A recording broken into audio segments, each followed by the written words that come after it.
All right, so let's say you are an Xbox Series X or even a Series S player and you're in the market for a gaming monitor. Lucky for you, I've got 7 deals which I will tag in this video and link to in the description. And for each one, I'm gonna explain who should and should not be buying that monitor. Now, as a quick refresher, let's go over what both Xbox models support. Both support VRR, which stands for variable refresh rate, as long as the monitor has either AMD FreeSync built in or has an HDMI 2.1 input. And that's a big perk for Xbox players because while the PS5 also supports variable refresh rate, you have to have a HDMI 2.1 port, and Xbox doesn't require that. As for resolutions, both models can play 1080p and 1440p up to 120 frames per second. However, the Xbox Series S does not support 4K gameplay, whereas the Series X does support 4K, and it can also do 120 frames per second at the same time. Now, it is important to note that those specs are what the console itself can support. It's still up to the game developer to decide what their specific game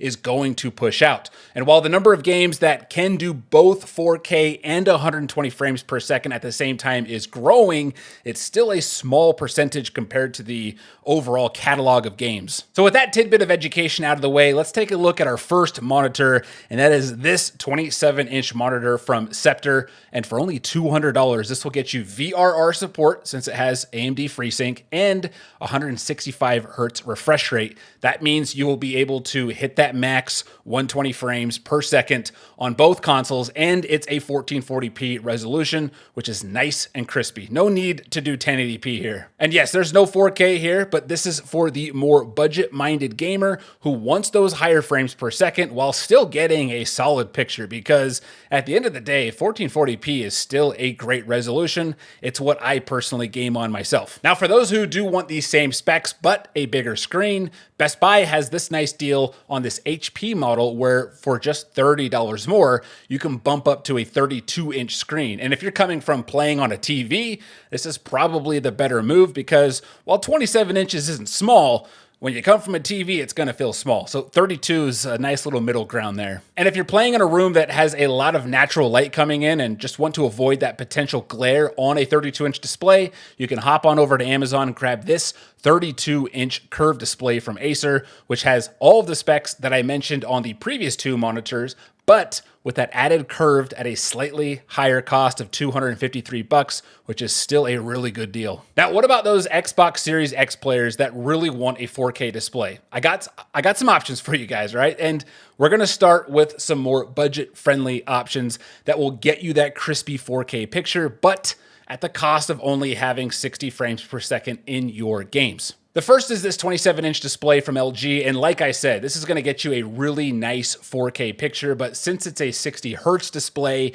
you're never gonna see more than 60 frames per second, which if you aren't a competitive first-person shooter player, you're probably not gonna care as much. And if you're coming from TV, most TVs, even the 4K TVs, especially the 4K TVs, they are not pumping out more than 60 frames per second most of the time. And for those who want the same specs but just want a bigger screen, you can jump to this 32-inch display from ViewSonic, which also has some really nice thin bezels. And last but not least, I've got 2 powerhouse monitors that will be able to get you that 4K picture and the 120 frames per second at the same time. And keep in mind, that is assuming the game you are playing supports that. Also remember that these monitors, which use HDMI 2.1 ports, are still on the more expensive end, and we're slowly seeing them come down in price, becoming a little bit more affordable, which is nice to see. We'll start with the smaller screen of the 2. This comes in at 28 inches from Gigabyte, and this is a future-proof monitor. It's a nice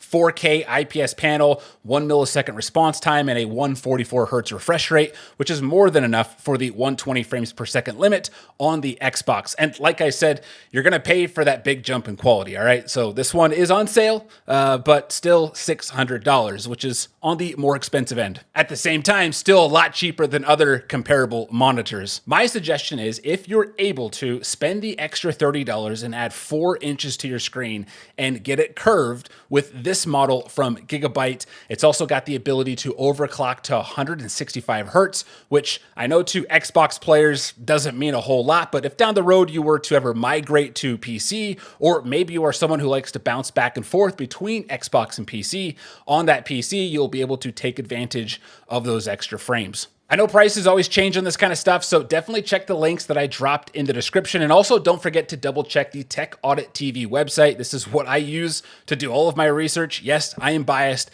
but honestly, it is a fantastic tool to find monitor deals fast. And if you are new to the world of gaming monitors and want to get a better understanding of all the lingo, check out this video right here. It'll give you a nice in-depth breakdown, beginner friendly, of everything you need to know when you are shopping for a gaming monitor.